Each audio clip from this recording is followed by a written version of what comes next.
ഷെരീഫ് സാറാണ് നമ്മുടെ ഗസ്റ്റ് ടോക്കിന് വേണ്ടി എത്തിയിട്ടുള്ളത്. അദ്ദേഹം ജസ്റ്റ് ഒന്ന് തുടക്കത്തിൽ ഇൻട്രൊഡക്ഷൻ തരും. എന്താണെങ്കിലും ഈ പ്രോഗ്രാമിലേക്ക് എത്തിച്ചേർന്ന എല്ലാവരെയും വളരെ ഹൃദ്യമായി വെൽക്കം ചെയ്യാണ്. Thank you very much. ഇപ്പൊ നമുക്ക് അടുത്ത സെഷനിലേക്കാണ് കിടക്കുന്നത്. ഷെരീഫ് സാർ. റെഡി സാർ, കേൾക്കാമല്ലോ അല്ലേ? ഓക്കെ. Hello, good evening. അസ്സലാമലൈക്കും. ഞാൻ Sharif, Ahmed Sharif, MJ school elite വട്ടോടിയാണ് ജോലി ചെയ്യുന്നത്. 13 വർഷത്തോളമായി ബയോളജി അധ്യാപകനാണ്. സുഹൈർ സാറുമായിട്ട് വളരെ അടുത്ത ബന്ധമുള്ള സുഹൃത്ത് വലയത്തിലുള്ള ഒരാളാണ്. ഏതായാലും ഞങ്ങൾ ഒരുമിച്ച് ഒരുപാട് പ്രോഗ്രാമുകളിലൊക്കെ ഉണ്ടായിട്ടുണ്ട്. നമ്മൾ ഇന്ന് ഡിസ്കസ് ചെയ്യാൻ പോകുന്നത് മനുഷ്യന്റെ ഏറ്റവും അനുഗ്രഹീതമായിട്ടുള്ള ഒരു അവയവം.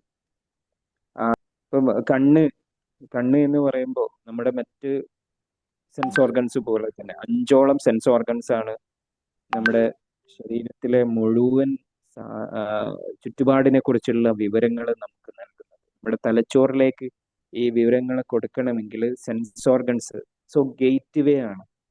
ഇതില്ലാത്തവന് അതിന്റെ വാല്യൂ അറിയുമെന്ന് പറയുന്ന പോലെ പലപ്പോഴും നമ്മൾ അതിന്റെ വാല്യൂ മനസ്സിലാക്കുന്നില്ല എന്നുള്ളതാണ് ഏറ്റവും വലിയ ഇമ്പോർട്ടൻസ്. നമ്മൾ അതിനെക്കുറിച്ച് ചിന്തിക്കുന്നില്ല എന്നുള്ളതാണ്. അപ്പൊ ഈ സയന്റിഫിക്കലി നമ്മൾ ഇതിലേക്ക് കടക്കുമ്പോൾ നമുക്കൊരു തേങ്ങയുടെ നല്ല അടിപൊളി ഒരു തേങ്ങയുടെ ഷേപ്പിലേക്ക് നമുക്ക് വേണമെങ്കിൽ ഇതിനെ ഉപമിക്കാം. ഇതിന്റെ സ്ട്രക്ചറിലേക്ക് പോകും. ഏകദേശം നമ്മളെ ഗേറ്റ് വേ കേട്ടാൽ ചിലപ്പോൾ മറന്നെന്നിരിക്കും, കണ്ടാല് പലപ്പോഴും നമ്മൾ അത് ഓർമ്മിക്കും ജീവിതകാലം മൊത്തം. അത്രയും 70% ഓഫ് നമ്മുടെ നോളജ് തങ്ങി നിൽക്കുന്നത്, നമ്മൾക്ക് പറ്റുന്ന രീതിയിൽ നമ്മളിലേക്ക് എത്തുന്നത് ഈ ഒരു സെൻസ് ഓർഗനിലൂടെ. മറ്റുള്ള എല്ലാറ്റിലും ഉപരിയാണ് കണ്ണിന്റെ പ്രവർത്തനം എന്നുള്ളതാണ് ഏറ്റവും വലിയ ഇമ്പോർട്ടൻസ്. അതിൽ ഞാൻ നേരത്തെ സൂചിപ്പിച്ച പോലെ ഒരു തേങ്ങയിലേക്ക് ഉപമിക്കുമ്പോൾ ആ തേങ്ങയുടെ ഷേപ്പ് നിങ്ങളുടെ മനസ്സിലേക്കൊന്ന് കൊണ്ടുവരും. തേങ്ങയുടെ ഏറ്റവും പുറമെ നല്ല ചേരി എന്ന് പറയുന്ന ഒരു സംഭവം ഉള്ളത് കൊണ്ടാണ് തെങ്ങിന്റെ മുകളിൽ നിന്ന് തേങ്ങ താഴോട്ട് വീണിട്ടും അത് പൊട്ടാതിരിക്കുന്നത്. അങ്ങനെ ആ തേങ്ങ ആക്ച്വലി തേങ്ങ എന്ന് പറഞ്ഞാൽ ചേരിയല്ല. ആ ചകിരി മാറ്റിയതിന് ശേഷം അതിനുള്ളിൽ പിന്നെ നല്ല ലെയർ ഉണ്ട്. ചിരട്ട എന്ന് പറയുന്ന നല്ല ഉറപ്പുള്ള ഒരു ലെയർ ഉണ്ട്. അതും ആക്ച്വലി തേങ്ങയല്ല. നമുക്ക് കിട്ടേണ്ട സാധനം അതിൻ്റെ ഉള്ളിലുള്ള കാമ്പ് അല്ലെങ്കിൽ കൊപ്ര എന്നൊക്കെ നമ്മൾ വിളിക്കുന്ന ആ ഒരു ഭാഗം, വൈറ്റിഷ് ഏരിയ. ഇതുപോലെ തന്നെയാണ് നമ്മളെ കണ്ണിലേക്കും ഇറങ്ങി ചെന്ന് കഴിഞ്ഞാൽ നമുക്ക് മനസ്സിലാവുന്നത് അതിൻ്റെ ഉള്ളിൽ വെള്ളമാണുള്ളത്. തേങ്ങയുടെ ഉള്ളിൽ ഏറ്റവും ഉള്ളിൽ വെള്ളമാണ്. നമ്മുടെ കണ്ണും ഇതേപോലെ തന്നെ 3 ലെയർ കൊണ്ടാണ് നിർമ്മിച്ചിരിക്കുന്നത്. ഏറ്റവും പുറമേയുള്ള ലെയറാണ് ദൃഢപടലം, അതല്ലെങ്കിൽ അതിനെ നമ്മൾ സ്ക്ലീറ എന്ന് വിളിക്കും. ഏറ്റവും പുറമെ നല്ല പവർഫുൾ ആയിട്ടുള്ള ഏറ്റവും പുറമേയുള്ള നല്ല അടിപൊളി ലെയറാണ് സ്ക്ലീറ. ആക്ച്വലി ഈ സ്ക്ലീറ അതാണ് നമ്മൾ ദൃഢപടലം എന്ന് മലയാളത്തിൽ പറയാം. എന്നാൽ അതിന്റെ തൊട്ടുള്ളിലാണ് കോറോയിഡ് എന്ന് പറയുന്ന റീജിയൻ. കോറോയിഡ് നിങ്ങൾ അതിൽ കാണുന്നുണ്ടാവും. സ്ട്രക്ചർ ഇപ്പോൾ സാറ് പിന്നെ ഈ സ്ക്രീനിൽ കറക്റ്റ് ആയിട്ട് കാണാൻ പറ്റും. രണ്ടാമത്തെ അഥവാ മധ്യപാളി എന്ന് പറയുന്ന ഒരു ഭാഗം വെള്ള കളറിൽ കാണുന്നതാണ് സ്ക്ലീറ എന്ന് പറയുന്നത്. അതിന്റെ മുൻഭാഗത്താണ് കോർണിയ എന്ന് പറയുന്ന നമ്മുടെ കണ്ണിന്റെ മുൻഭാഗത്ത് ഒരു ഗ്ലാസ് പോലെയുള്ള ഒരു തിൻ ലെയർ ഉണ്ട്. ആ ലെയറാണ് പലപ്പോഴും ഓപ്പറേഷനൊക്കെ മാറ്റിവെച്ച് കണ്ണിന്റെ കാഴ്ച തിരിച്ചെടുക്കുക എന്ന് പറയുന്നത്. കണ്ണ് മൊത്തം മാറ്റി വെക്കലല്ല. ഈ ഒരു പാളി ഗ്ലാസ് പോലെ നല്ല ട്രാൻസ്പാരന്റ് ആയിട്ടുള്ള ഒരു ഷീറ്റ് ഉണ്ട്, തിൻ ഷീറ്റ്. ആ ഷീറ്റിനെ എടുത്ത് ഒഴിവാക്കിയിട്ട് ആ കോർണിയ പല പാളികളായിട്ടാണ് കാണുന്നത്. ഈ അടുത്ത് കണ്ടുപിടിച്ച ഒരു പാളിയാണ് ഡുവാ ലെയർ എന്ന് പറയുന്ന ഒരു പാളി കണ്ടുപിടിച്ചിട്ടുണ്ട്. അപ്പൊ ഇത്രയും ഒരുപാട് സംഭവ ബഹുലമായിട്ടുള്ള ഒരു മുൻഭാഗം, അതിന്റെ പിന്നിൽ നല്ല ഉറപ്പുള്ള ഒരു ഭാഗം, ഇത്രയാണ് ഒരു ഫ്രണ്ട് റീജിയനിൽ കാണുന്ന ഈ ടോട്ടൽ എക്സ്റ്റേണൽ അപ്പിയറൻസ് അഥവാ പുറം ഭാഗത്ത് കാണുന്ന. നമ്മൾ നേരത്തെ ചേരി എന്ന് പറഞ്ഞ പോലെ ഇത് തന്നെ പ്രൊട്ടക്ഷൻ തന്നെ, സംരക്ഷിക്കുക എന്നുള്ളത് ഒരൊറ്റ ദൗത്യമാണുള്ളത്. അതിനോട് ചേർന്നിട്ട് ഏറ്റവും പുറമേയുള്ള ഈ സ്ക്ലീറയോട് ചേർന്ന ഒരുപാട് സീലിയറി പേശികളുണ്ട്. സീലിയറി പേശികൾ കറക്റ്റായിട്ട് നമ്മളൊരു പട്ടത്തിനെ ഒരു സെൻറ്ററിൽ നിർത്താൻ വേണ്ടി 3 ഭാഗത്തേക്കൊക്കെ കെട്ടി നിർത്തുന്ന പോലെ, അല്ലെങ്കിൽ നമ്മളൊരു ഒരു വസ്തുവിനെ നടുവിൽ പിടിക്കാൻ വേണ്ടി ആ 3 ഭാഗത്തേക്ക് ഒരു ചരടിട്ട് കെട്ടി കറക്റ്റായിട്ട് വലിച്ചു നിന്ന് കഴിഞ്ഞാൽ 3 ഭാഗത്തേക്കും ഈക്വലായിട്ട്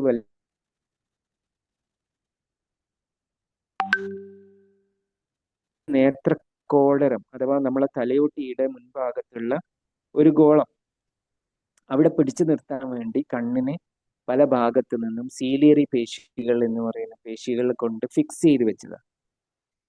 അതിൽ ഒരു പേശി മിസ്സായി കഴിഞ്ഞാൽ ചിലപ്പോൾ ഇങ്ങനെ നിൽക്കേണ്ട നേരെ നിൽക്കുന്ന കണ്ണ് ചിലപ്പോൾ ചെരിഞ്ഞിട്ടാണ് നിൽക്കുക. അങ്ങനെ ചെരിഞ്ഞ് നിൽക്കുന്നതിനെയാണ് നമ്മൾ പലപ്പോഴും പറയാറുള്ളത് കോങ്കണ്ണ് എന്ന് പറയാം. ഈ കാലഘട്ടത്തിൽ കോങ്കണ്ണെന്ന് ഒരു പ്രശ്നമേ അല്ല, സ്കിൻഡ് എന്ന് പറയും ഇംഗ്ലീഷിൽ. അത് ഓപ്പറേറ്റ് ചെയ്ത് ചെറുപ്പത്തിൽ തന്നെ റെഡിയാക്കിയിട്ട് കറക്റ്റ് കണ്ണാക്കി മാറ്റാനൊക്കെ പറ്റും. പക്ഷെ പണ്ടൊന്നും അത് അത്ര ഫേമസ് അല്ല, അത്ര ആളുകളിലേക്കാവുന്നു. ആ ടെക്നോളജിയുടെ ഡെവലപ്മെന്റ്സ് ഇല്ലാത്ത കാലത്ത് കുറേ കോങ്കണ്ണുള്ള ആളുകളൊക്കെ ഉണ്ടായിരുന്നു. ഇപ്പൊ ചെറുപ്പത്തിൽ ഐഡന്റിഫൈ ചെയ്ത് കഴിഞ്ഞാൽ അതിനനുസരിച്ച് കാര്യങ്ങളൊക്കെ ചെയ്യാൻ പറ്റും. ഏതായാലും അതാണ് പുറമെ നമ്മൾ കറക്റ്റാക്കി കണ്ണിനെ ഫിക്സ് ചെയ്ത് നിർത്തുന്ന ഒരു സംഭവം. അതിന്റെ ഉള്ളിൽ കോറോയിഡ് എന്ന് പറയുന്നത് നമ്മളെ ബ്ലഡ്, കറക്റ്റ് ബ്ലഡ് വെസലുകൾ, കണ്ണിലേക്ക് ആവശ്യമായിട്ടുള്ള പോഷകങ്ങൾ എത്തിച്ചു കൊടുക്കണം, കണ്ണിലേക്ക് ആവശ്യമായിട്ടുള്ള ഓരോ ഫ്ലൂയിഡുകൾ എത്തിച്ചു കൊടുക്കണം. ഇതിനൊക്കെ വേണ്ടിയിട്ടുള്ള ബ്ലഡ് വെസലുകൾ, ഒരുപാട് ബ്ലഡ് വെസൽസ് സ്ഥിതി ചെയ്യുന്ന ഏരിയയാണ് കോറോയിഡ് എന്ന് പറയുന്നത്. അതിന്റെ ഫ്രണ്ട് ഭാഗത്ത് നമുക്ക് കാണാൻ പറ്റുന്ന ഒരു ഏരിയയാണ് ഐറിസ് എന്ന് പറയുന്നത്. ഇന്നിപ്പോ ചോദിച്ച ചോദ്യത്തിലെ ഒരു ചോദ്യം അതായിരുന്നു ഐറിസ്. അപ്പൊ ഈ ഐറിസ് കോറോയിഡ് റീജിയന്റെ മുൻഭാഗത്താണ്. ആ ഐറിസിന്റെ നേരെ സൈഡിലായിട്ട് സീലിയറി പേശികളും കാണാൻ പറ്റും. അപ്പൊ ഈ ഐറിസ് നേരെ മുന്നോട്ട് നീങ്ങിക്കഴിഞ്ഞാൽ ആ ലെൻസിന്റെ മുൻഭാഗത്തായിട്ട് പച്ച കളറിൽ നമ്മൾ കാണുന്ന ആ പച്ച കഴിഞ്ഞാൽ പ്യൂപ്പിൾ എന്ന് പറയുന്ന ഭാഗം ബ്ലാക്ക് ഡോട്ട് പോലെ കാണുന്ന, അതിന്റെ മലയാളം കൃഷ്ണമണി എന്നാണ്. പ്യൂപ്പിളിന്റെ മലയാളമാണ് കൃഷ്ണമണി. ഇപ്പൊ അങ്ങനെ ആരും ഒന്നും പറയാറില്ല. കുട്ടികളൊക്കെ പഠിക്കുന്നിടത്തൊക്കെ പ്യൂപ്പിൾ എന്ന് തന്നെയാണ് ഉപയോഗിക്കുന്നത്. അപ്പൊ ഈ കൃഷ്ണമണിയുടെ 2 സൈഡിലും കാണുന്ന ഒരു ലെയറാണ് ഐറിസ് എന്ന് പറയുന്ന ആ സംഭവം. ഈ ഐറിസ് 2 ഭാഗത്തുകൂടെയും വന്നിട്ട് നടുവിലൊരു ദ്വാരം, ഒരു തുള, ആ ഒരു സുഷിരമാണ് നമ്മൾ ആ ഒരു ബ്ലാക്ക് ഡോട്ട് പോലെ കാണുന്നത്. അതിന്റെ പിന്നിലാണ് ലെൻസ് കാണുന്നത്. സോ ആ ലെൻസിന് ഫിക്സ് ചെയ്യാൻ ഉപയോഗിച്ചിരിക്കുന്ന ലിഗമെന്റ്സുകളും നീണ്ടു കിടക്കുന്നതായിട്ട് ലെൻസിന്റെ മുകളിൽ ലിഗമെന്റ്സുകൾ കാണാം. അത് സീലിയറി പേശിയിലേക്ക് കണക്ട് ആയി കിടക്കുകയാണ്. അപ്പൊ സീലിയറി പേശിയിലേക്ക് കണക്ട് ആയ കോറോയിഡ് എന്ന് പറയുന്ന 2ാമത്തെ ലെയറിൽ എല്ലാ ബ്ലഡ് വെസലുകളും ഒഴുകാൻ പറ്റുന്ന രീതിയിൽ കണ്ണിന് ആവശ്യമായിട്ടുള്ള പോഷകങ്ങൾ കൊടുക്കാൻ ആവശ്യമായിട്ടുള്ള രക്തക്കുഴലുകളെല്ലാം നിറഞ്ഞിരിക്കുന്ന ആ ഭാഗം. എന്നാൽ അത് നമുക്ക് വേണമെങ്കിൽ അതിന്റെ സ്ട്രക്ചറിന്റെ പേരിലല്ല ഞാൻ ഒരു 3 പാളി എന്നുള്ള രീതിയിൽ മാത്രമാണ് അതിനെ ചിരട്ടയോട് ഉപമിക്കുന്നത്. ചിരട്ട നല്ല ഉറപ്പുള്ളതാണ്, പക്ഷെ ഇത് തീരെ ഉറപ്പില്ലാത്തൊരു സംഭവമാണ് കൊറോയിഡ്. അതിനുള്ളിലാണ് ഏറ്റവും നമുക്ക് ഇമ്പോർട്ടൻ്റ് ആയിട്ടുള്ള എന്തിനുള്ളതാണ്, കാഴ്ചക്കുള്ളതാണ്. അപ്പൊ കാഴ്ച എന്ന് പറയുന്ന സംഭവത്തിലേക്ക് നമ്മളെ എത്തിക്കുന്നത് ഏറ്റവും ഉള്ളിലെ പാളിയായിട്ടുള്ള റെറ്റിന എന്ന് പറയുന്ന ഭാഗമാണ്.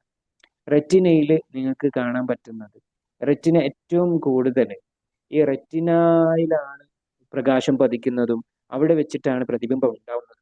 അതിൽ നിന്നാണ് ആവശ്യത്തിനനുസരിച്ചുള്ള മെസ്സേജുകൾ നമ്മുടെ തലച്ചോറിലേക്ക് ഒപ്റ്റിക് നെർവ് വഴി തലച്ചോറിലേക്ക് എത്തുന്നു.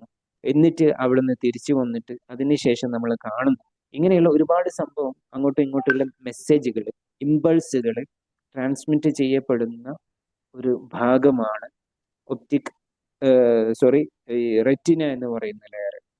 റെറ്റിനയിൽ ഈ കാലഘട്ടത്തിൽ പുതിയതായിട്ട് കണ്ടുപിടിച്ചു വരുന്നതിൽ ഒരുപാട് ലെയറിന്റെ കാര്യമൊക്കെ പറയുന്നു. നെക്സ്റ്റ് സ്ലൈഡിലേക്ക് നമ്മൾ പോയി കഴിഞ്ഞാൽ അപ്പോൾ നമുക്ക് ഇതിൽ നിന്ന് മനസ്സിലാക്കാൻ പറ്റുന്നത് കണ്ണിന്റെ അത്ഭുതം എന്ന് പറയുന്നത് ഇപ്പോഴും കണ്ടെത്തി തീർന്നിട്ടില്ല എന്നും കൂടിയാണ് അല്ലേ? അതിലത്തെ ഓരോ സംഗതികളും ഓരോന്നും ഇപ്പോഴും കണ്ടെത്തിക്കൊണ്ടിരിക്കുകയാണ്. പക്ഷെ നമുക്ക് അതിന്റെ ബേസിക് നോളജ് പോലും ഇപ്പോഴും ഇല്ല. നമ്മളിപ്പോ അത്രയും ദിവസവും യൂസ് ചെയ്യുന്ന അത്രയും ഇമ്പോർട്ടന്റ് ആയ ശരീരത്തിന്റെ പാർട്ടിന്റെ വളരെ ബേസിക് നോളജ് പോലും ഇല്ല. ഓരോ കാര്യങ്ങളും പറയുമ്പോഴാണ് നമുക്ക് അതിനെ കുറിച്ച് ഒന്ന് ചിന്തിക്കാൻ ഒരു പ്രേരണ ഉണ്ടാകുന്നത്. ഓക്കെ, നമുക്ക് 2ാമത്തെ സ്റ്റേജിലേക്ക് പോകാം. യെസ്, തീർച്ചയായിട്ടും. നമ്മൾ രണ്ടാമത്തെ ആ സ്ലൈഡിൽ കാണുന്ന ആ റെറ്റിനയുടെ പാളികളാണ്. കറക്റ്റ് റെറ്റിനയുടെ പാളികൾ, റെറ്റിനലുടെ ലെയറുകളാണ്. ഈ കഴിഞ്ഞ വർഷമാണ് ഈ ലെയറുകളെ കൂടുതലായിട്ട് നമ്മൾ 10ാം ക്ലാസ്സിലെ കുട്ടികൾക്ക് പോലും അതിൻ്റെതായിട്ടുള്ള നോളജുകൾ സ്കൂളിലേക്ക് ഇൻസേർട്ട് ചെയ്ത് തുടങ്ങിയത്. എന്ന് പറഞ്ഞാൽ നേരത്തെ ഉണ്ടായിരുന്ന 2 തരം കോശങ്ങളെ കുറിച്ച് മാത്രമായിരുന്നു പറഞ്ഞു, റോഡ് കോശങ്ങളും കോൺ കോശങ്ങളും. എന്നാൽ ഇപ്പോൾ അതിൻ്റെ ഉള്ളിൽ ഒരുപാട് ഗാംഗ്ലിയോൺ സെൽ ലെയർ എന്ന് പറയുന്ന ഒരു ലെയറിനെ കുറിച്ച് പറയുന്നു. ഗാംഗ്ലിയോൺ സെൽ ലെയറുകളാണ് റെറ്റിനയിൽ പതിക്കുന്ന ആ പ്രകാശത്തിനെ സ്വീകരിക്കുന്നത്. എന്നിട്ട് അതിനെടുത്തിട്ട് നേരെ ഫോട്ടോ റിസപ്റ്റർ ലെയറിലേക്ക് കൊടുക്കണമെങ്കിൽ അതിനിടയിൽ മറ്റൊരു ലെയർ വർക്ക് ചെയ്യുകയാണ്. ആ ലെയർ നിങ്ങൾക്ക് ഇവിടെ കാണാൻ പറ്റും, ഒരുപാട് ലെയറുകളിൽ കാണിച്ചിട്ടുണ്ട്. ഏറ്റവും ലാസ്റ്റ് കാണുന്ന ലെയർ ആയിരുന്നു ഫോട്ടോ റിസപ്റ്റർ ലെയർ. അവിടെയാണ് റോഡ് കോശവും കോൺ കോശം എന്ന് പറയുന്നത്. നമ്മളൊക്കെ ഒരു 2 കൊല്ലം മുമ്പ് വരെ കറക്റ്റ് മക്കളെ പഠിപ്പിച്ചിരുന്ന ഒരു ഘടകം ഈ കോൺ കോശവും റോഡ് കോശവും മാത്രമായിരുന്നു. നേരത്തെ സൂചിപ്പിച്ച പോലെ, സുഹേർ സാർ പറഞ്ഞ പോലെ, നമ്മൾ ഇത്രയും ഇമ്പോർട്ടൻ്റ് ആയിട്ടുള്ള ഒരു സെൻസ് ഓർഗനാണ് കണ്ണ് എന്ന് പറയുന്നത്.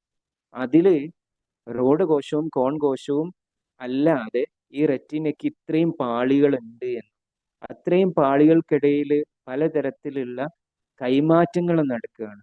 പല രീതിയിലുള്ള ലെയറുകളിലൂടെ ഈ ഗാംഗ്ലിയോൺ സെല്ലുകൾ സ്വീകരിക്കുന്ന പ്രകാശത്തിന് നേരെ തൊട്ടടുത്ത ലെയറിലേക്ക് മാറ്റിയിട്ട്, അവിടെ നിങ്ങൾ എഴുതി വെച്ചാൽ കാണാൻ പറ്റും, inner plexiform layer, inner nuclear layer, outer plexiform layer, outer nuclear layer, external limiting membrane, അങ്ങനെ തുടങ്ങിയിട്ട് ഒരുപാട് കാര്യങ്ങൾ.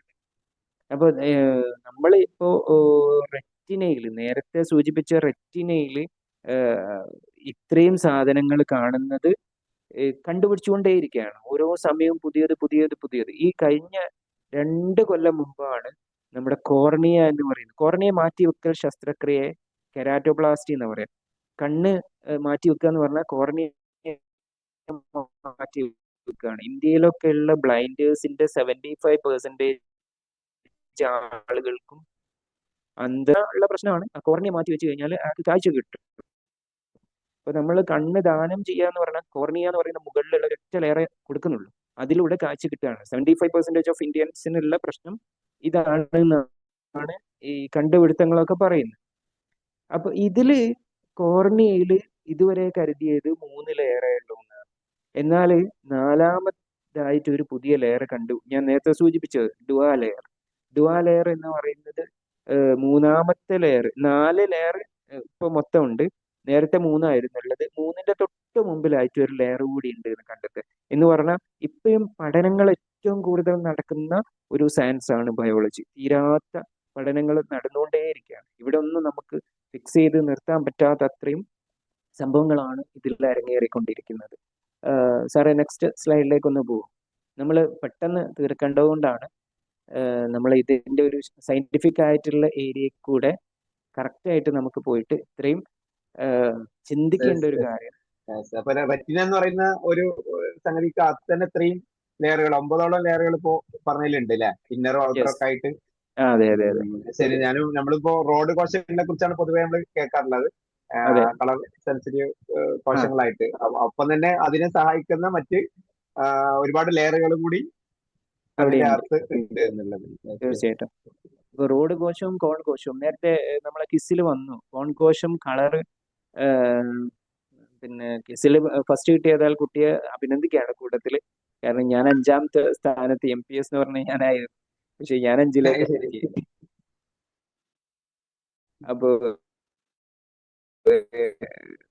പിന്നെ കുട്ടികള് വളരെ നല്ല രീതിയിൽ പെർഫോം ചെയ്തു. ഏതായാലും നമ്മളെ പിന്നെ കണ്ണിലെ ഈ ഒരു തരത്തിലുള്ള ഒരുപാട് കാര്യങ്ങളിൽ കോൺ കോശം കളറ് ഐഡന്റിഫൈ ചെയ്യാൻ സഹായിക്കുന്നുണ്ട്. റോഡ് കോശം ഡിം ലൈറ്റിൽ നമ്മളെ കാഴ്ചക്ക് സഹായിക്കുന്നുണ്ട്. നമ്മളൊരു ഗ്രൗണ്ടിൽ കളിച്ചുകൊണ്ടിരുന്ന് പെട്ടെന്ന് തന്നെ വീട്ടിലേക്ക് കയറി കഴിഞ്ഞാൽ ഒരു ടെമ്പററി ബ്ലൈൻഡ്നെസ് ഫീൽ ചെയ്യും. ടെമ്പററി ബ്ലൈൻഡ്നെസ് ഫീൽ ചെയ്യുന്നതിന്റെ പിന്നിൽ നമ്മുടെ കണ്ണിലുള്ള റോഡ് കോശത്തിൽ നിന്ന് ഡിം ലൈറ്റിൽ വർക്ക് ചെയ്യേണ്ട റോഡ് കോശങ്ങളാണ്, വെളിച്ചത്തിൽ വർക്ക് ചെയ്തത് കോൺ കോശമാണ്. അപ്പൊ കോൺ കോശത്തിൽ നിന്നും പെട്ടെന്ന് ഓടി വന്ന് റൂമിലേക്ക് കയറിയപ്പോൾ വെളിച്ചം പെട്ടെന്ന് അങ്ങോട്ട് കുറഞ്ഞപ്പോൾ ഡ്യൂട്ടി കൈമാറുക. കോൺകോശത്തിൽ നിന്ന് റോഡ് കോശത്തിലേക്ക് ഡ്യൂട്ടി കൈമാറിയ സമയത്ത് നമുക്കൊരു ടെമ്പററി ബ്ലൈൻഡ്നെസ് ഫീൽ ചെയ്യും. നല്ല വെയിലത്ത് കളിച്ചുകൊണ്ടിരിക്കുന്ന നമ്മൾ അപ്പൊ ഒരു കോശത്തിൽ മറ്റൊരു കോശത്തിലേക്ക് ഡ്യൂട്ടി കൈമാറുന്നതിന്റെ ഒരു പ്രശ്നമാണ് അവിടെ കണ്ടത്. നല്ല ലൈറ്റ് ഉള്ള സമയത്ത് പെട്ടെന്ന് ലൈറ്റ് ഓഫ് ആയാലും ഇതേ ഒരു പ്രോസസ് നടക്കുന്നുണ്ടല്ലോ അല്ലെ? റൈറ്റ്. അതെ അതെ അതെ അതെ. പെട്ടെന്ന് ലൈറ്റ് വന്നാലും അങ്ങനെ തന്നെ. അപ്പൊ ഇവര് തമ്മിലുള്ള ഒരു പ്രശ്നമാണ് ഈ റോഡ് കോശവും കോൺ കോശവും. അവര് അങ്ങോട്ടും ഡ്യൂട്ടി കൈമാറുന്നേരം ഉണ്ടാവുന്ന ഒരു ചെറിയ പ്രശ്നം. അതൊക്കെ ഒരു കോമൺ തിയറി മാത്രമാണ്, അതൊന്നും ഒരു പ്രശ്നമല്ല. ദെൻ പക്ഷെ നമുക്ക് ഫീൽ ചെയ്യുന്ന ഒരുപാട് എഫക്റ്റുകളിൽ പെട്ട ഒരു രണ്ട് കാര്യങ്ങൾ മാത്രമാണ്. Then 2 chambers of the I. നമുക്ക് കണ്ണിന് ലെൻസിന്റെ മുമ്പിലും പിന്നിലുമായിട്ട് 2 ചേമ്പറുകളായിട്ടാണ് കാണുന്നത്. മുമ്പിൽ അതിന്റെ ആന്റീരിയർ ചേമ്പർ എന്ന് പറഞ്ഞാൽ അവിടെയാണ് അക്വസ് അറ, അതായത് പച്ചവെള്ളം പോലെയുള്ള വെള്ളമാണ്. കണ്ണിന് ആവശ്യമായിട്ടുള്ള ഓക്സിജൻ പോഷകമൊക്കെ അതിനകത്തു കൂടിയാണ്. നമ്മൾ നേരത്തെ സൂചിപ്പിച്ചു കോറോയിഡ് എന്ന് പറയുന്ന റീജിയനിൽ കൂടെ വന്നിട്ട് ആ രണ്ടാമത്തെ പാളിയിലൂടെ വന്നിട്ട് ആന്റീരിയർ ചേമ്പറിലുള്ള അക്വസ് ഫ്ലൂയിഡിലേക്ക്, അക്വസ് ഹ്യൂമർ എന്നാണ് പറയുക, അക്വസ് ഫ്ലൂയിഡിലേക്ക് കയറി അവിടെ ആവശ്യത്തിനനുസരിച്ച് പോഷകങ്ങൾ ആ ഏരിയയിലുള്ള എല്ലാ സെല്ലുകൾക്കും കൊടുക്കുകയാണ്. അത് അവിടെ തങ്ങി നിന്ന് കഴിഞ്ഞാൽ ഗ്ലോക്കോമ എന്ന് പറയുന്ന രോഗത്തിലേക്ക് എത്തിക്കും. കണ്ണ് വേദനവും കണ്ണ് വീങ്ങും. എന്നാൽ അത് അവിടെ നിർത്താതെ അവിടെ നിന്ന് തിരിച്ച് നമ്മളെ ശരീരത്തിലേക്ക് തന്നെ ബ്ലഡിലേക്ക് തന്നെ മാലിന്യങ്ങൾ എത്തിക്കഴിഞ്ഞാൽ തിരിച്ചു കൊണ്ടുപോവുകയാണ്. അപ്പൊ ഇവിടെ കെട്ടിക്കിടക്കുന്ന വെള്ളങ്ങളൊക്കെ പ്രശ്നങ്ങൾ തന്നെയാണ് എവിടെയായാലും. ഇതൊന്നും അവിടെ വെക്കാതെ തിരിച്ച് അതേ രീതിയിൽ നമ്മുടെ ശരീരത്തിലെ ബ്ലഡിലേക്ക് റീ അബ്സോർപ്ഷൻ നടക്കുന്നുണ്ട്. അക്വസ് ഹ്യൂമർ എന്ന് പറയുന്നത് ഈ ആന്റീരിയർ ചേമ്പറിലേക്ക് പ്രൊഡ്യൂസ് ചെയ്യപ്പെടുകയും അതേപോലെ തിരിച്ചു കൊണ്ടുപോവുകയും ചെയ്യുക എന്നുള്ളതാണ് അവിടെ നമുക്ക് കിട്ടിയ ഏറ്റവും വലിയ അനുഗ്രഹം എന്ന് വേണമെങ്കിൽ നമുക്ക് ചിന്തിക്കാവുന്ന ഒരു കാര്യമാണ്. കാരണം അത് അവിടെ കെട്ടിക്കിടന്നാൽ രോഗത്തിലേക്ക് എത്തിക്കും. അവിടെ കിടക്കുന്നതോടുകൂടി പെയിന് വരുന്നു, കണ്ണ് വീങ്ങുന്നു, മെല്ലെ മെല്ലെ കാഴ്ച മങ്ങുന്നു, ചിലപ്പോൾ കാഴ്ച ഫുള്ളായിട്ട് അന്ധതയിലേക്ക് പോകുന്നു. ഈ ഒരു സംഭവം ഇത്രയും സിസ്റ്റമാറ്റിക് ആയിട്ടാണ് പോയിക്കൊണ്ടിരിക്കുന്നത്. ഇനി ലെൻസിന്റെ പിന്നിലുള്ള വലിയൊരു അറ കാണാം. ആ അറ പോസ്റ്റീരിയർ ചാമ്പർ എന്ന് പറയുന്ന വിട്രിയസ് ഹ്യൂമർ എന്ന് പറയുന്ന ഒരു ഫ്ലൂയിഡ് ആണ് അവിടെ കിടക്കുന്നത്. വിട്രിയസ് ഹ്യൂമർ എന്ന് പറഞ്ഞാൽ വിട്രിയസ് കണ്ണിനൊരു ഷേപ്പ് വേണം. നമ്മൾ ജെല്ലി ലൈക്ക് ഫ്ലൂയിഡ് എന്നാണ് ഇതിനെ വിളിക്കുന്നത്. ജെല്ലി, ജസ്റ്റ് ജെല്ലി എന്നൊക്കെ പറയുന്ന മിഠായിന്റെ ഒക്കെ ജെല്ലി പോലെയുള്ള ഒരു സാധനം. അതാണ് നമ്മളെ ഇതിലേക്ക് എത്തിയിട്ട് ഈ ലെൻസിന്റെ പിന്നിൽ കാണുന്ന വലിയൊരു ഏരിയ. കാരണം ഇത് ഗോളാകൃതിയിലുള്ള എന്നാലും ഒരു ഓവൽ ഷേപ്പിൽ അങ്ങനെ നിലനിൽക്കണത്. കാരണം ആ ഒരു ഷേപ്പിൽ നിന്നാൽ മാത്രമേ ആവശ്യത്തിനനുസരിച്ച് ലൈറ്റ് ഉള്ളിലേക്ക് എത്തുകയും ആ ലൈറ്റിനനുസരിച്ച് പ്രതിബിംബം ഉണ്ടാവുകയും ലൈറ്റ് ഇവിടെ വന്നിട്ട് സ്കാറ്റർ ചെയ്ത് പോവുകയാണ്. കാരണം കോർണിയയിലൂടെ വന്ന് അക്വസിലൂടെ വന്ന് എന്നാൽ അത് നേരെ പ്യൂപ്പിൾ വഴി ലെൻസിലൂടെ ഫോക്കസ് ചെയ്ത് ഇത് സ്കാറ്റർ ചെയ്ത് നമ്മളെ റെറ്റിനയിലേക്ക് പതിക്കുക എന്നുള്ളതാണ് അവിടെ നടക്കുന്ന വലിയൊരു ഘടകം. ആ സംഭവം നടക്കുന്ന സമയത്ത് സ്കാറ്ററിങ് ഓഫ് ലൈറ്റ് എന്ന് പറയുന്നതും വിട്രിയസ് ഹ്യൂമറാണ് ചെയ്തുകൊണ്ടിരിക്കുന്നത്. അപ്പോൾ നമ്മളെ അതിന്റെ ഒരു പാത്ത് വേ നമുക്ക് നെക്സ്റ്റ് സ്ലൈഡിൽ കറക്റ്റ് ആയിട്ട് കാണാൻ പറ്റും. ഒരു വസ്തുവിലേക്ക് നമ്മൾ നോക്കുന്നു, ആ കറക്റ്റ് ആ ലൈറ്റിലേക്ക് നോക്കുമ്പോൾ ഒരു വസ്തുവിനെ നമ്മൾ നോക്കുന്നതിന്റെ ആ ചിത്രത്തിൽ നിങ്ങൾക്ക് കാണാൻ പറ്റും. കറക്റ്റായിട്ട് ഒരു വസ്തുവിന്റെ ആ പ്രതിബിംബം കടന്നു പോകുന്ന ഒരു പാത്ത് വേ, ആ പാതയൊന്ന് നോക്കിയാൽ മതി. ലൈറ്റ് എന്നാണ് പറയാ, നമ്മൾ കാണുന്ന കാഴ്ചയെ ലൈറ്റ് എന്നാണ് സയൻസ് വിളിക്കുന്നത്. അപ്പൊ ലൈറ്റ് നേരെ പോയിട്ട് ലെൻസിലൂടെ, പക്ഷെ ലെൻസിലെ നേരെ മുന്നിലാണ് നമ്മൾ നേരത്തെ പറഞ്ഞ സുഷിരം ഉള്ളത്. അക്വസ് എന്ന് പറയുന്ന ദ്രാവകത്തിന്റെ ക്രോസ് ചെയ്തിട്ട് കറുത്ത ഡോട്ടായിട്ട് കാണുന്ന പ്യൂപ്പിളിന്റെ ഉള്ളിലൂടെ പാസ് ചെയ്ത് ലെൻസിലൂടെ പാസ് ചെയ്തതിന് ശേഷം വിട്രിയസ് ഹ്യൂമറിൽ നിന്ന് അത് റെറ്റിനയിലേക്ക് പോവുകയാണ്. റെറ്റിനയിലേക്ക് കറക്റ്റ് പോയി നിൽക്കുകയും ആ റെറ്റിനയിൽ പോയി നിന്ന് കഴിഞ്ഞാൽ നിങ്ങൾക്ക് അവിടെ എന്ത് കാണാൻ പറ്റുന്നുണ്ട്? നേരെയാണോ നിൽക്കുന്നത് അതോ തിരിഞ്ഞാണോ നിൽക്കുന്നത്? റെറ്റിനയിൽ ഈ വസ്തു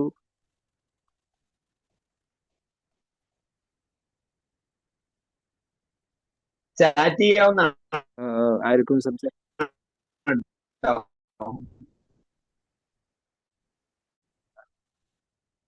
മനസ്സിലാക്കാനുള്ളത്. പക്ഷെ നമ്മൾ ഒരു വസ്തുവിനെ പോലും തിരിഞ്ഞ് കാണുന്നില്ല എന്നുള്ളതാണ് ഏറ്റവും വലിയ സംഭവം. റിയൽ ആയിട്ടുള്ള പ്രതിബിംബം ആയതുകൊണ്ടാണ് അത് ഇൻവേർട്ടഡ് ആയിട്ട് തിരിഞ്ഞു നിൽക്കുന്നത്. അത് കോൺവെക്സ് ലെൻസ് ആണ് നമ്മളുടെ ലെൻസ്. ആ ലെൻസിലൂടെ കടന്നു പോകുമ്പോൾ എന്തായാലും ലെൻസിലൂടെ പാസ് ചെയ്തു പോകുമ്പോൾ കോൺവെക്സ് ലെൻസിലൂടെ പാസ് ചെയ്യുന്ന എല്ലാ വസ്തുവും ഫിസിക്സിൽ നിങ്ങൾ പഠിച്ചിട്ടുണ്ടാവും. ചിലപ്പോൾ നേരെ നിൽക്കുന്ന വസ്തു നേരെ തിരിഞ്ഞാ വരിക. റിയൽ ആയിരിക്കും, ഇൻവേർട്ടഡ് ആയിരിക്കും, സ്മോൾ ആയിരിക്കും. നമ്മൾ കാണുന്നതിനെക്കാട്ടിലും സ്മോൾ ആയിരിക്കും. അത് കറക്റ്റ് റെറ്റിനയെ തന്നെ പതിക്കുമ്പോഴാണ് നമുക്ക് കറക്റ്റ് ക്ലിയർ പിക്ചറിൽ നമുക്ക് കാണാൻ പറ്റുന്നത്. ഒന്ന് മുന്നോട്ടായി കഴിഞ്ഞാൽ ഇപ്പൊ നിൽക്കുന്ന ആ ഒരു റെറ്റിനയുടെ പൊസിഷനിൽ നിന്ന് നമ്മൾ ലൈറ്റ് വന്നിട്ട് നമുക്ക് കിട്ടുന്ന ആ പ്രതിബിംബം, ആ ഇമേജ്, ആ സംഭവം നമുക്ക് കിട്ടുന്നത് കുറച്ച് മുന്നിലാണെങ്കിൽ അതിനെ നമ്മൾ മയോപ്പിയ എന്ന് പറയാം, ഹ്രസ്വദൃഷ്ടി അഥവാ ഷോർട്ട് സൈറ്റ്. നമ്മൾ നോക്കുന്നുണ്ട്, പല ആളുകളും കണ്ണട വെച്ചിട്ടുണ്ടാവും. ആ കണ്ണട വെച്ചതിന് ഷോർട്ട് സൈറ്റ് ആണെന്ന് പറയും. കാരണം പ്രതിബിംബം അഥവാ ഇമേജ് ഫോം ചെയ്യുന്നത്, രൂപപ്പെടുന്നത് റെറ്റിനയ്ക്ക് തൊട്ട് മുമ്പിലാണ്. എന്നാൽ ചില ആളുകൾ പ്രായമാവുന്നതിനനുസരിച്ച് അവർക്ക് ഇങ്ങോട്ട് പേപ്പറൊക്കെ വായിക്കുക കുറെ അകന്ന് കൈ നീട്ടി പിടിച്ചിട്ട് കുറച്ച് അകത്തി വെച്ചിട്ടാണ്. അപ്പൊ റെറ്റിനയ്ക്ക് പിന്നിലാണ്, ബിഹൈൻഡ് ദ റെറ്റിനയ്ക്ക് പിന്നിലാണ് അവിടെ പ്രതിബിംബം ഫോം ചെയ്യുന്നത്. അപ്പൊ ഇപ്പൊ ഉള്ള കറക്റ്റ് പൊസിഷനിൽ റെറ്റിനയിൽ ഈ തലതിരിഞ്ഞ രീതിയിൽ കിട്ടുന്നതിനും വിട്രിയസ് ഹ്യൂമർ നല്ലൊരു സഹായം ചെയ്യുന്നുണ്ട്. അത് മാത്രമല്ല, ലെൻസിനും നല്ലൊരു വർക്ക് അവിടെ ചെയ്യാനുണ്ട്. ലെൻസിനെ താങ്ങി നിർത്തുന്ന ചില നാരുകളെ നിങ്ങൾ കണ്ടിട്ടുണ്ടാവും. ആ നാരുകൾക്കും അതിൽ വലിയ ഘടകമുണ്ട് എന്ന് തന്നെയുള്ളതാണ് ഇതിന്റെ ലെൻസിന്റെ കവേച്ചർ. അതിന് കുറച്ചുകൂടെ നമ്മൾ പറയും. ഏതായാലും ഈ രീതിയിൽ ഈ ഫിഗർ നിങ്ങൾ നോക്കിയിട്ടുണ്ടാവും. നമ്മൾ ചിലപ്പോൾ നമ്മൾ നല്ല ലൈറ്റില്, അതുപോലെ ഡാർക്കില്, ഇപ്പോൾ നിങ്ങൾ അടുത്ത സ്ലൈഡിൽ പോവുകയാണെങ്കിൽ നിങ്ങൾക്ക് കാണാൻ പറ്റും നമ്മളെ കറക്റ്റ് ആയിട്ട് നമ്മൾ ചില രണ്ട് കണ്ണും ഒന്ന് നോക്ക്. നമ്മളെ പ്യൂപ്പിൾ എന്ന് വിളിച്ച സംഭവം ആ കറുത്ത ഡോട്ടാണ് ഈ കാണിച്ചിരിക്കുന്നത്. പ്യൂപ്പിളിന് ചുറ്റുമുള്ളത് എന്താന്ന് പറയാൻ പറ്റുമോ?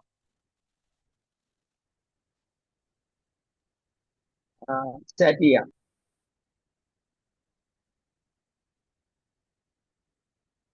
നമ്മൾ നേരത്തെ സൂചിപ്പിച്ചു അതിനെക്കുറിച്ച്. യാ, വെരി ഗുഡ്, ഐറിസ്, കറക്റ്റ്. പ്യൂപ്പിളിന് ചുറ്റും, പ്യൂപ്പിളിന്റെ മുമ്പിലാണ് കോർണിയ വരുന്നത്. ജാസ് ആ തിളങ്ങുന്ന ഭാഗം ഉണ്ടല്ലോ, ആദ്യത്തെ നമ്മൾ ഏറ്റവും മുകളിലുള്ള കണ്ണിന്റെ മുകളിൽ നല്ല ഗ്ലോസി ആയിട്ട് തിളങ്ങുന്ന ഭാഗമുണ്ട്. അതാണ് ആക്ച്വലി കോർണിയ എന്ന് പറയുന്നത്. പക്ഷെ ഇവിടെ വലിയ ഫിഗർ ആയിട്ട് നടുവിൽ കാണിച്ച ഫിഗറിലേക്ക് നോക്ക്. അതിന്റെ നടുവിലാണ് നല്ലൊരു പ്യൂപ്പിള് കാണുന്നത്. അതിന് ചുറ്റും റൗണ്ടില് സർക്കിളായിട്ട് കാണുന്ന ഒരു പ്രത്യേക തരം മസില്, പേശികൾ, അതുപോലെ നീളത്തിൽ കാണുന്ന പ്രത്യേകതരം പേശികൾ. ഈ രണ്ട് ഫിഗർ അങ്ങോട്ടും ഇങ്ങോട്ടും മാറി മാറി നിങ്ങൾക്ക് നോക്കാം. രണ്ട് കണ്ണിലും ആ കറുത്ത ഡോട്ടിന്റെ വലിപ്പം ചെറുതും ഉണ്ട്, വലുതുമാണ്. എന്താ അവിടെയുള്ള സംഭവം നോക്ക്.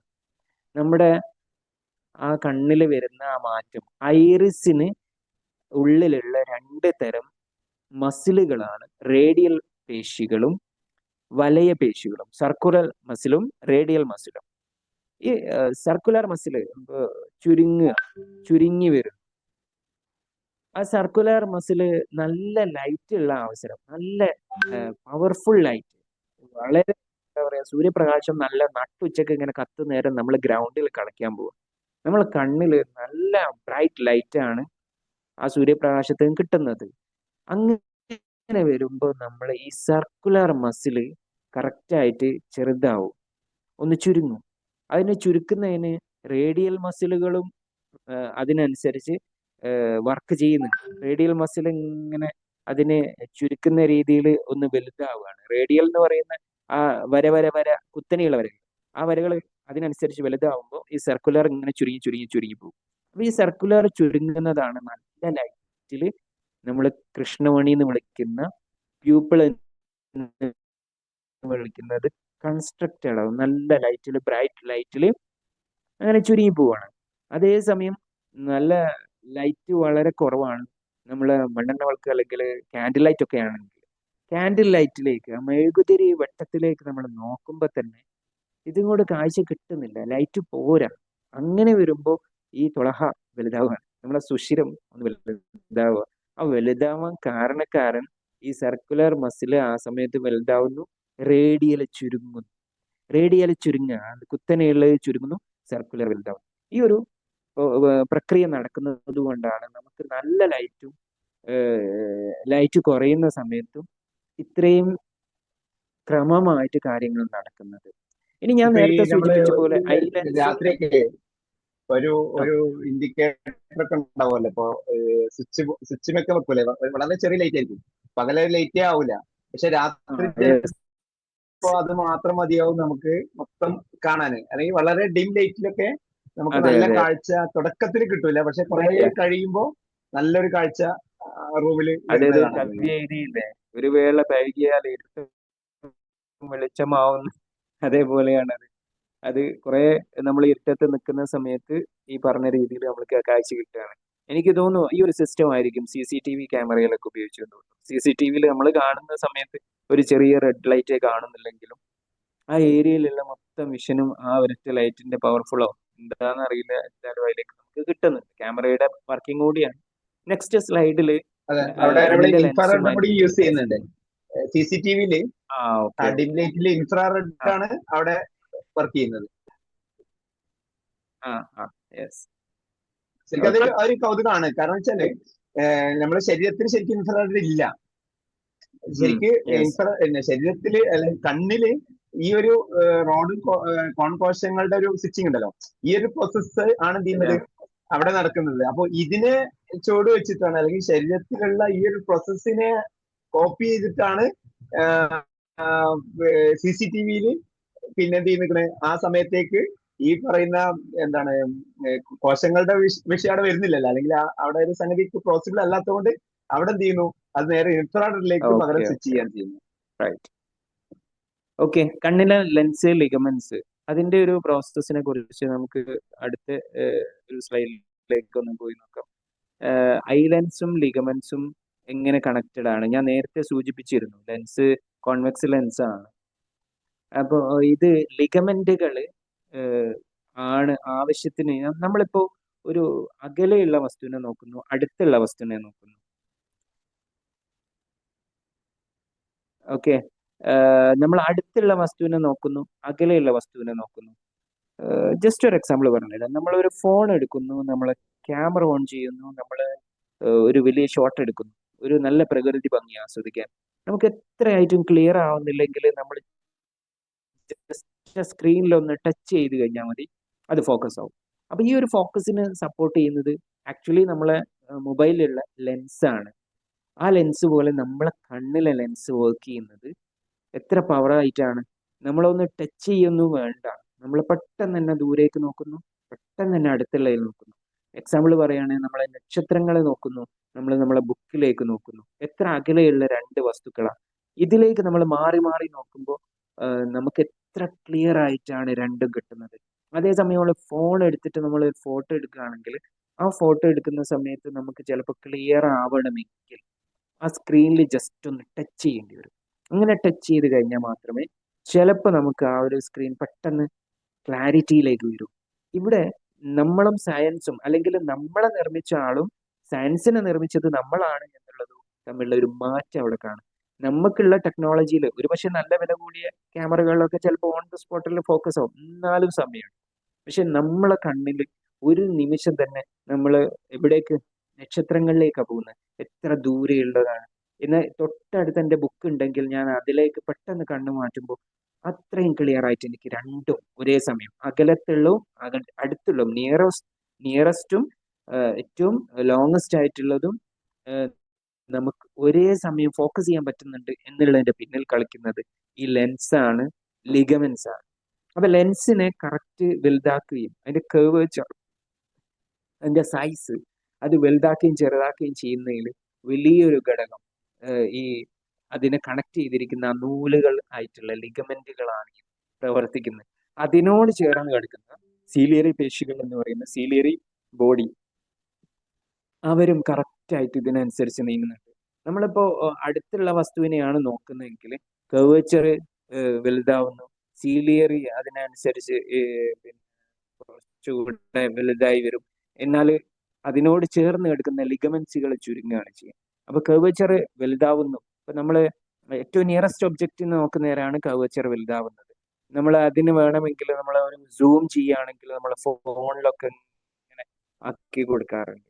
അപ്പൊ ഇങ്ങനെ വീതി ഇങ്ങനെ കൂട്ടുന്നു എന്നുള്ളത് നമ്മൾ കർവേച്ചർ ഓഫ് ലെൻസിലേക്ക് ചിന്തിച്ചാൽ ലെൻസ് ഇങ്ങനെ വലുതാവുന്നു, അടുത്തേക്ക് വരാൻ വേണ്ടിയിട്ട് അല്ലെ അടുത്തതാവാൻ വേണ്ടി, അടുത്ത് വലിയതാവാൻ വേണ്ടിയിട്ടൊക്കെ നമ്മൾ ചെയ്യുന്ന ഒരു പരിപാടി സൂം ഇൻ. അപ്പൊ അതാണ് നമ്മളെ സത്യത്തിൽ അവിടെ സംഭവിക്കുന്ന ലെൻസ് വലുതാവുകയാണ് ചെയ്യുന്നത്.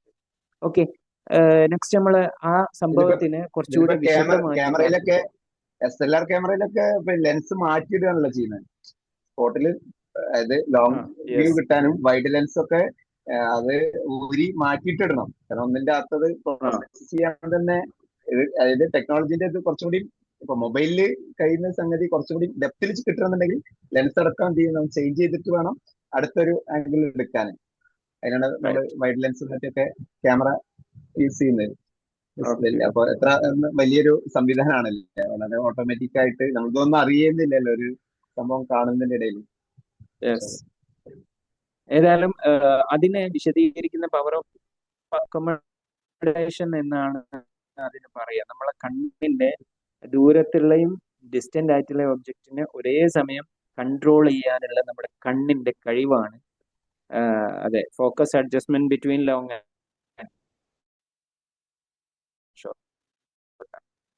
അതെ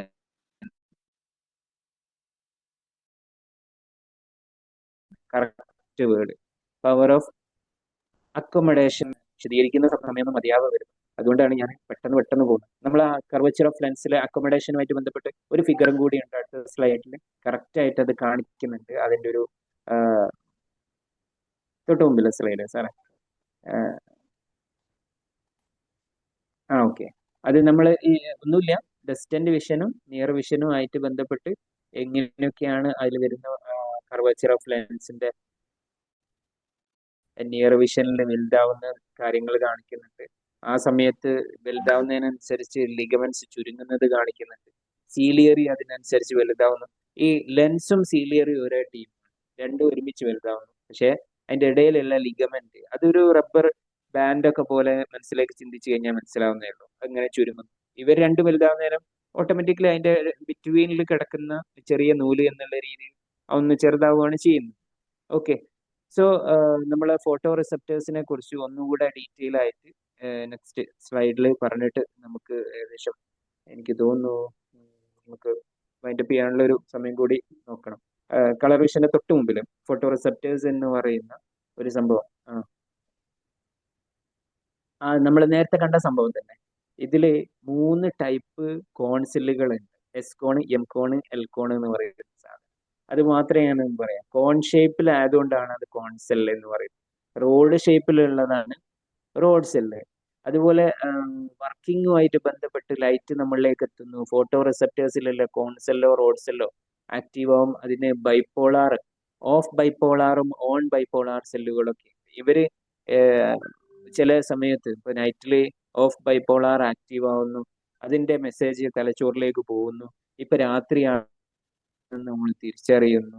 അതുപോലെ പകലാണെങ്കിൽ ഓൺ ബൈപ്പോളാർ ആക്റ്റീവ് ആവുന്നു, അത് തലച്ചോറിലേക്ക് പോകുന്നു. അതിന് സപ്പോർട്ട് ചെയ്യുന്ന രീതിയിൽ കോൺസെല്ലുകളിലേക്ക് മെസ്സേജ് പോയി ബ്രെയിനിലേക്ക് എത്തുന്നു. ഈ രീതിയിലാണ് കാര്യങ്ങൾ നടക്കുന്നത് എന്ന് മാത്രം ജസ്റ്റ് ഒന്ന് നോക്കിയാൽ മതി. കളർ വിഷനെ കുറിച്ച് നമ്മൾ നേരത്തെ കഴിഞ്ഞ ക്ലാസ്സിൽ കളറുമായിട്ട് ബന്ധപ്പെട്ട ഒരു ഡിസ്കഷൻ നടന്നു. അപ്പൊ ഈ നെക്സ്റ്റ് സ്ലൈഡിൽ നമുക്ക് പലതരത്തിലുള്ള കളറുകൾ വിസിബിൾ ആണ്. ആക്ച്വലി പനിച്ചു, പച്ച, നീല, ചുവപ്പ്, 3 കളറേ ഉള്ളൂ. പച്ച, നീല, ചുവപ്പ്. ഈ RGB നിങ്ങൾ കാണുന്നു. ഈ RGB പച്ച, നീല, ചുവപ്പ്, ഞാൻ പെട്ടെന്ന് മലയാളത്തിൽ പറയുന്നത് പനിച്ചു എന്ന് പറഞ്ഞാൽ പച്ച, നീല, ചുവപ്പ്, അത് പ്രൈമറി കളറാണ്, പ്രാഥമിക വർണ്ണങ്ങൾ. ഇവരാണ് അതൊരു ബാക്കിയുള്ള പുതിയ എല്ലാ ടൈം അതൊരു ഏതാ കൗതുകമുള്ള ടൈമാണല്ലോ അല്ലെ? പനിച്ചുല്ലേ അതെ നമുക്ക്? അതെ കുട്ടികൾ, അതൊരു അതെ അതെ പുതിയൊരു അത് കിട്ടലാണ്. പിന്നെ കുട്ടികൾ ഫിസിക്സിലൊക്കെ ശരിയല്ലേ? ഉപയോഗിക്കാൻ പറ്റും. സ്റ്റാർട്ട് ചെയ്യാം. ഓക്കെ, അപ്പൊ നമുക്ക് പിന്നെ ഓർമ്മിച്ചു വെക്കാൻ പറ്റുന്ന ഒരു കാര്യം, ലോകത്ത് ഈ മൂന്ന് കളറേ ഉള്ളൂ പോലും, പച്ച, നീല, ചുവപ്പ്. അതിൽ നിന്ന് മിക്സ് ചെയ്തിട്ടാണ് വിബ്ജിയോർ അടക്കമുള്ള ബാക്കി എല്ലാ കളറുകളും ഫോം ചെയ്യുന്നത് എന്ന് തന്നെയാണ് സയൻസ് കണ്ടെത്തുന്നത്. അപ്പൊ നമ്മൾക്ക് ഇത് ആക്ച്വലി നമ്മളെ ബോഡിയിൽ ചിലപ്പോൾ ഇതില് ഈ കോൺ സെല്ലുകൾ ആവശ്യത്തിന് വർക്കിംഗ് അല്ലെങ്കിൽ നമ്മൾ ചിലപ്പോൾ കളറ് കറക്റ്റ് കാണൂല. ഏതോ ഒന്നിന്റെ ചെറിയൊരു ഡാമേജ് മതി നമ്മൾ ഒരു കളർ മിസ് ചെയ്യാൻ. അങ്ങനെ മിസ് ചെയ്യുകയാണെങ്കിൽ നമുക്ക് പട്ടാളത്തിലേക്ക് കിട്ടൂല. കാരണം ഈ ഫുൾ ടെസ്റ്റ് ചെയ്യുന്ന പട്ടാളത്തിലേക്ക് എൻട്രി ടെസ്റ്റ് നടത്തുന്ന സമയത്ത് ഈ ഏകദേശം 10ഓളം കളറുകൾ ഇങ്ങനെ ചെക്ക് ചെയ്യുന്നത് നമ്പർ ഇട്ടിട്ട് ഇങ്ങനെ കാണിക്കും. ആ നമ്പർ പല കളറിലാണ്, 1 2 3 4. അപ്പൊ നമ്മളിങ്ങനെ കൗണ്ട് ചെയ്യാൻ പറയുന്നത് 1 2 3 5 6 7 8 ഓല് കറക്റ്റ് മോന് ഒരേ പോയിക്കോ എന്ന് പറയും. കാരണം ഞാൻ 4 അവിടെ കൗണ്ട് ചെയ്തില്ല. 4 മജന്ത എന്നെറ്റും പറയുന്ന, അല്ലെ സയാൻ എന്നെറ്റും പറയുന്ന, അല്ലെങ്കിൽ നമ്മൾ സാധാരണ ഇൻഡിഗോ എന്നൊക്കെ പറയുന്ന കളറിൽ ഏതോ ആണ് വന്നിരിക്കുന്നത്. ആ കളർ വരാത്തതിന് കാരണം ഈ കോൺ സെല്ലിലെ ചെറിയ ഡാമേജ് ആണ്. പറയാനൊരു പ്രശ്നമില്ല, ഓന് പച്ചയും നീലയും ചുവപ്പൊക്കെ ഓന് കാണുന്നുണ്ടാവും. പക്ഷെ അത് മിക്സ് ചെയ്ത് വരുന്നേ ചിലപ്പോൾ ചെറിയൊരു മിസ്റ്റേക്ക് കൊണ്ട് അവന് കളർ കറക്റ്റ് ആവുന്നില്ല. അങ്ങനെയുള്ള കുറെ ആൾക്കാരുണ്ട്. ഇതിനൊക്കെ ജന്മനാ വരുന്ന പ്രോബ്ലം ആട്ടോ, അതായത് ജനറ്റിക്കലി വരുന്ന ഇഷ്യൂസ് കൊണ്ടാണ് ഈ ഒരു സംഭവം വരുന്നത്. അങ്ങനെയുള്ള ആളുകൾ ഒരിക്കലും ഇങ്ങനെയുള്ള പട്ടാളത്തിലേക്ക് പൈലറ്റ് ആവാനൊക്കെ മിക്കവാറും അതിന്റെ ലൈസൻസ് കൊടുക്കില്ല എന്നൊക്കെയാണ് പറയാറുള്ളത്. കാരണം അതിന്റെ ഒരു ചെക്കിങ്ങിനെ കുറിച്ചിട്ടുള്ള സംഭവം ഇവിടെ നെക്സ്റ്റ് സ്ലൈഡിൽ കാണിച്ചിട്ടുണ്ട്. നോർമൽ വിഷനുള്ള ആളുടെ എങ്ങനെയാണ് ഉണ്ടാവുക, താഴെ 8 3 7 എന്നൊക്കെ കാണിച്ചിട്ട് കളർ വിഷൻ ഡെഫിഷ്യൻസി ഉള്ള ആളുകളാണെങ്കിൽ ഈ നമ്പറുകൾ ഫൈൻഡ് ഔട്ട് ചെയ്യാൻ പറ്റാതെയൊക്കെ വരുന്നു. മുകളിൽ നമ്മൾ അതിന്റെ ഗ്രാഫ് കാണിക്കുന്നത് blue cone, green cone, red cone, ഇതിലൊക്കെ വരുന്ന ഡിഫറൻസുകൾ, അതിന്റെ വേരിയേഷൻ, സെൻസിറ്റിവിറ്റി, അതിന്റെ ഒക്കെ ബേസ് ചെയ്തിട്ടാണ് കുട്ടിയിൽ അല്ലെങ്കിൽ ഒരു വ്യക്തിയിൽ ആവശ്യത്തിനനുസരിച്ചുള്ള കളറിന്റെ ഇന്റൻസിറ്റി ഇല്ലെങ്കിൽ ഈ കുട്ടിക്ക് ഉറപ്പായിട്ടും പൈലറ്റിന്റെ ഏതെങ്കിലും ഒരു റഡാറിന്റെ സിഗ്നൽ മിസ്സാവും എന്നുള്ളത് കൊണ്ടാണ്. അയാളെ അതിലേക്ക് എടുക്കുന്നതിനെ കൊണ്ട് പ്രശ്നം ഉണ്ടായിട്ടൊന്നുമല്ല, പക്ഷേ പറ്റൂല. ഇനി പട്ടാളത്തിലേക്ക് എടുക്കുമ്പോൾ 32 പല്ല് കറക്റ്റ് കൊല്ലാൻ കൊണ്ടുപോവുകയാണെങ്കിലും നല്ല പെർഫെക്റ്റ് ഉള്ള ആളുകളെ അങ്ങോട്ട് കൊണ്ടുപോകുന്നതാണ്. എന്ന് പറഞ്ഞാൽ നമ്മളെ സുരക്ഷയാണ് പട്ടാളം. അപ്പൊ അതിനനുസരിച്ചുള്ള ഫിറ്റ് ആയിരിക്കണം ആള് എന്നുള്ളത് തന്നെയാണ് അവിടെ നമ്മൾ നോക്കേണ്ട ഒരു കാര്യം. നമ്മളെ എത്രമാത്രം പഠിച്ചവൻ അനുഗ്രഹിച്ചിട്ടുണ്ട് എന്നുള്ള സംഭവത്തിലേക്കാണ് ഇതൊക്കെ വിരൽ ചൂണ്ടുന്നത്. സോ ഇതിന് ഇത്രയും സംഭവമായിട്ടുള്ള കണ്ണിന് നമുക്ക് ഏകദേശം സമയം ഒരുപാട് പോവുകയാണ്. നമ്മൾ ഇത്രയും സംഭവമായിട്ടുള്ള കണ്ണിന് നമ്മൾ എത്ര വാല്യൂ കൊടുത്തിട്ടാണ് സംരക്ഷിക്കുന്നത്, ഇതാണ് നമ്മൾ നോക്കേണ്ടത്. നമ്മളെ പ്രൊട്ടക്ഷൻ ഓഫ് ഐ എന്ന് പറഞ്ഞാൽ എന്തെല്ലാം പ്രൊട്ടക്ഷൻസ് പഠിച്ചോണ്ട് ഇവിടെ സെറ്റാക്കി വെച്ചിട്ടുണ്ട്.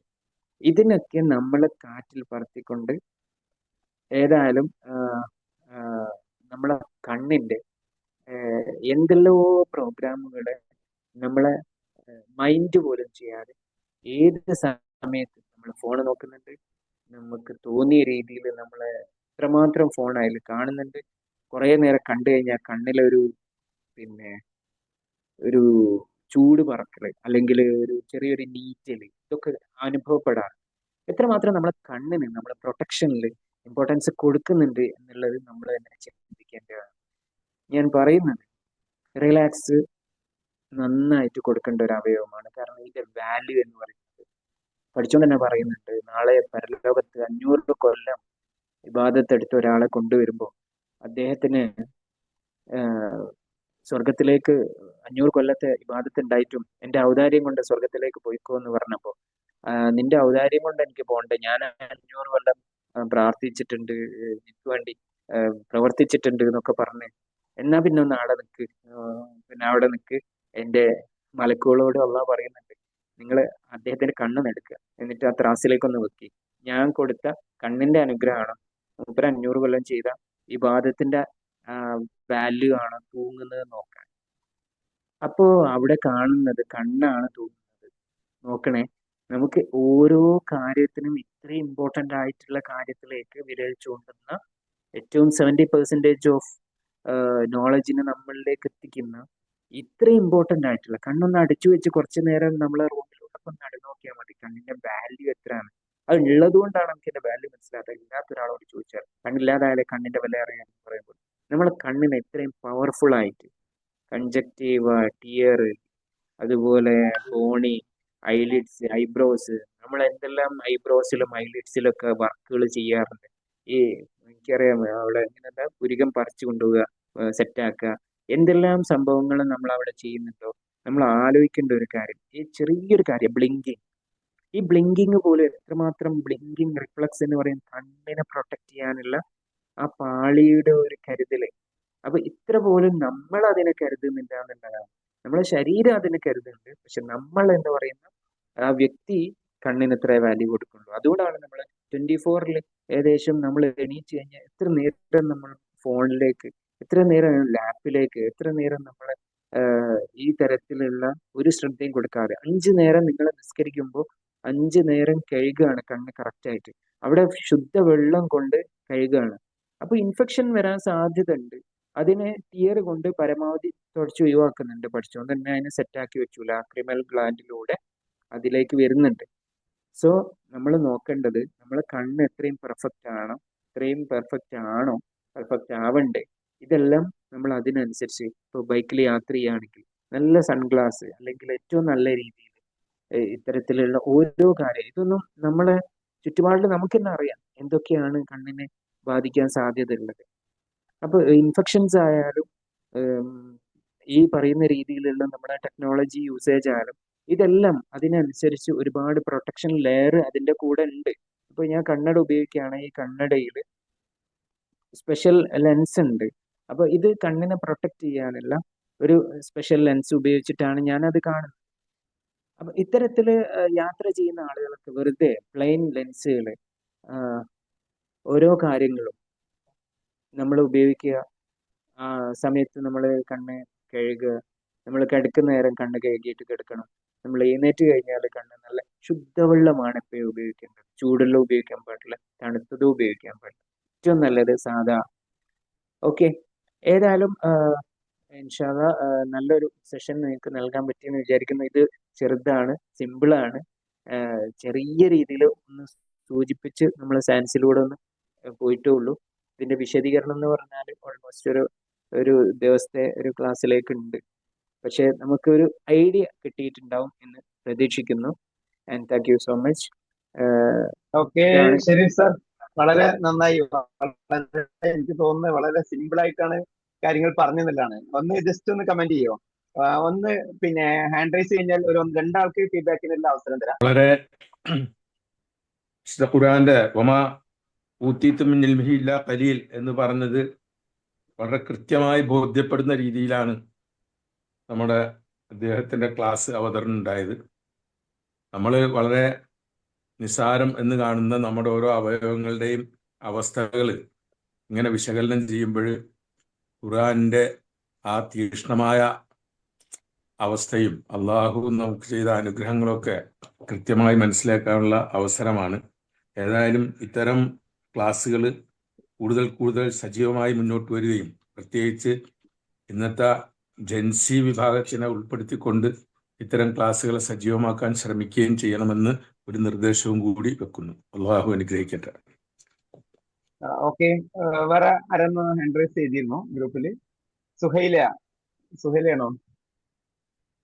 ഒന്ന് ഹാൻഡ് റൈസ് ചെയ്ത് കഴിഞ്ഞാൽ ഒന്ന് രണ്ട് ഫീഡ്ബാക്ക് കൂടി പറയാം.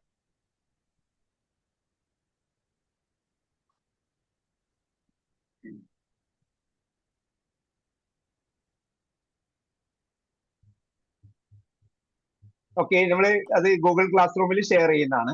ഓക്കെ, വേറെ ആർക്കെങ്കിലും എന്തെങ്കിലും സംസാരിക്കാനുണ്ടെങ്കിൽ പറയാം. ഗൂഗിൾ ക്ലാസ് റൂമിൽ ജോയിൻ ചെയ്തിട്ടുണ്ടാവുമല്ലോ അല്ലേ?